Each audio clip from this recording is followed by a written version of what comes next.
Handicap. The term handicap is applied to A physical are mental disability. Okay, so ఈ handicap అనేటువంటి పదాన్ని మనం దేనికి వాడతామంటే భౌతికంగా ఉన్నటువంటి వైకల్యాన్ని బట్టి లేదంటే మానసికమైనటువంటి వైకల్యాన్ని బట్టి. ఓకే, సో ఈ పదాన్ని వాడతాం. Definitions of handicap. Okay, so దానికి నిర్వచనం చూస్తే a disadvantages for a given individual limits or prevents the fulfilment of a role that is normal.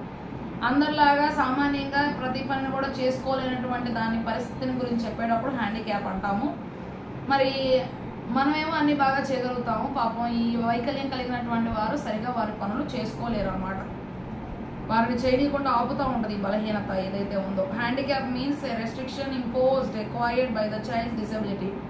అంటే ఏ పని కూడా చేయడానికి వారు అర్హులుగా ఉండలేరు అనమాట, వారంతా వారు చేసుకోలేరు. అలాంటి వైకల్యాన్ని వారు పొందుకుండడం జరగడం ద్వారా. Okay, so which effects the efficiency of his or her day to day life activities. అందుకని మామూలు మనుషులాగా వారు అన్ని పనులు కూడా చేసుకోలేరు. Exact child with an artificial limb may be handicapped when he competing against a non-disabled peers in a football match but experience no handicap in the classroom.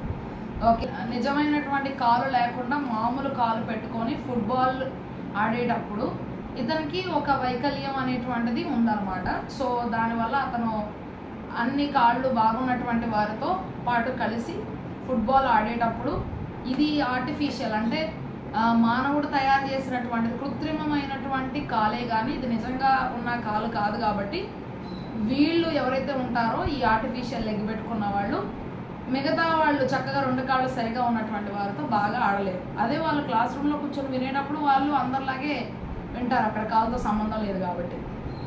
Difference between these three terms can be summarised as follows. Impairment as the structural level, disability at the functional level, handicap at the social level.